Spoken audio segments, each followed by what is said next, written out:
everyone, I hope you're having a great day, and today I'll be doing my top 15 2015. Welcome to 2016, and I guess I'm gonna just do a list of my 15 favorite products of 2015. These are the standout products, either that came out this year or that I discovered this year that I've just been loving. So let's get right into it. The first product that I'm going to talk to you guys about is this John Frieda Frizzy's Moisture Barrier hairspray. I really like this. It's an aerosol can and it's just a really nice light hairspray. It has great hold, but it doesn't leave any weird residue in your hair. You can completely brush it out and your hair still feels clean. It doesn't leave a weird residue in your bathroom on your counters and stuff. And I really love it. I actually got a request from one of my friends, shout out to Jose, who wanted me to do a kind of hairspray showdown, and I tried buying a couple of hairsprays and I didn't find enough to really do a showdown with, but this was the standout. So Jose, this is my favorite. Here's to you. The next product, and this is a brand new bottle because the old one is gross and in my bathroom, is the Dr. Bronner's Magic Soap. I use this to clean my brushes. I usually use the unscented, but this is the peppermint, and I get this at Marshall's. It's really nice to wash brushes with. It does a really good job at cleaning even my beauty blender, takes all the dirt out and the oil and everything, and does a really great job. I love it. The next product is something that I discovered this year. This is my second bottle of it. It's the Simple Cleansing Micellar Water. I just love this. I put this on a little cotton pad, takes off all of my makeup, not only my eyes, but everywhere else, even waterproof makeup, and just does a really great job. It's just like cleansing your face with water. It's not harsh, it doesn't make my face sting or anything, and I just love it. The next two products are Origins products. These are Origins masks. This is the Clear Improvement Active Charcoal Mask, and this is the Out of Trouble 10-minute mask to rescue problem skin. I've been using these a lot lately. I've been using this one for about a year and this one for the last probably 4 months, and these really help when I've got, you know, skin that's acting up and it's got bumps everywhere and I really need a quick fix. These will do the trick. So this one you leave for 10 minutes, and this one as well, I think. And you can use them either all over your face or as spot treatments, and I just really like them. And these are sample sizes, by the way, but when I do finish them, I will be getting the full size because they are amazing. This next product is my second ever purchase from MAC, and this is the MAC Strobe Cream. It is a moisturizer slash primer, so you put this on before your, I guess primer or foundation, depends how intense you are about your primer, because I do put a pore filling primer over this, but I use this for moisture. Really, I put this in the center of my face, wherever my face is really dry, and it is a strobe cream because it is highlighty as well, so it does help not only make my skin, I don't even know if you guys can tell, it's a really subtle glow, but it does help not only make your skin moisturize, but also look glowy, so not dull, and yeah, just not dull. So I really like this. Really worth the purchase. I will be repurchasing this for sure. But it's lasted me quite a while now. I think I've had this since summer, and I'm probably like here. So, I mean, it's worth the money, I guess. The next two products I have here are foundations. One is really high-end, and one of the other ones is probably the most inexpensive foundation I have. The first one is the Hourglass Immaculate Liquid Powder Foundation, mattifying oil free. So this is a $65 foundation, but it is the best thing ever. I can't use this in the winter because it is a little too drying for me, but in the summer this keeps my oil away 100%. I can put this on in the morning and know that at night my face won't be a complete mess, which for me is a challenge. And I don't even need to blot with this. For anyone who knows how oily my skin is, they know that this is a miracle for me, and it was completely worth all of the money that I paid for it, because God, it's good. Oh, love it. So the other foundation that I have is the Rimmel Lasting Finish 25-hour foundation. If you saw the last tutorial that we put out, this is the one I was using in there. It's a really great foundation. I have it in 103 True Ivory. The other one, the Immaculate, I have in Shell Beige, by the way. Or just Shell. Just Shell. Whatever. Anyways, so this is a really good foundation.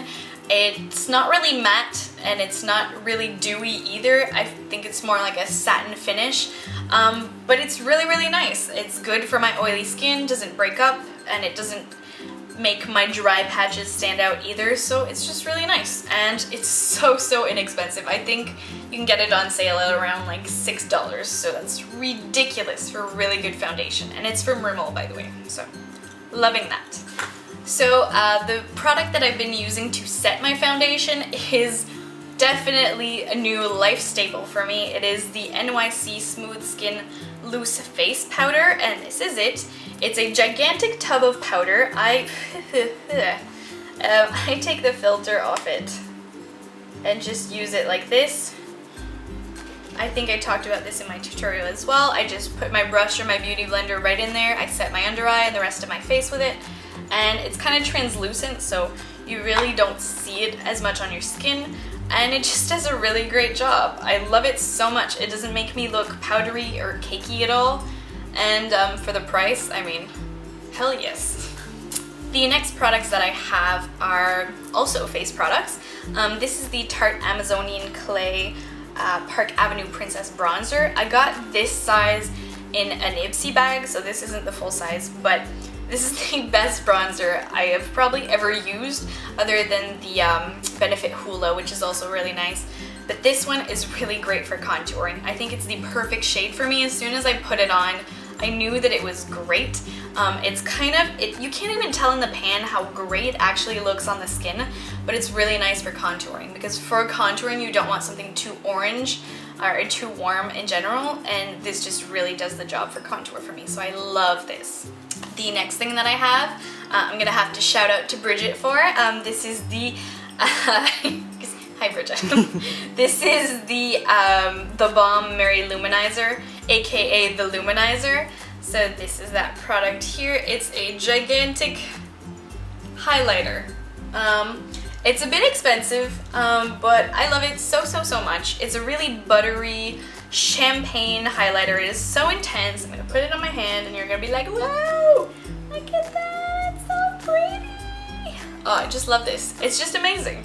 And I've been so into highlighting this year that I've been using this a lot. You can tell. I haven't had this for too long, I think. When did you bring this back for me, Bridge? I went in New York in October 2014. 2014. I've had it for a year and a half, I think. I went to California in June. That's what it was, not Okay, New York. I've had it since June, and you can see that it's been loved. So, I mean, that's a good sign. So, love this. The next product that I have is a new one this year as well, for me, but not in general. I don't know how long this has been out for, but it's one of Anastasia Beverly Hills products. It's the Dipbrow Pomade, and this is in medium brown.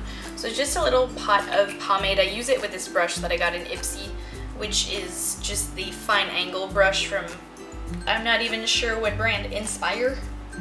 INSPR, whatever, doesn't matter. Brow brush. But yeah, so this is the product. This is the product, and I have it in my brows right now.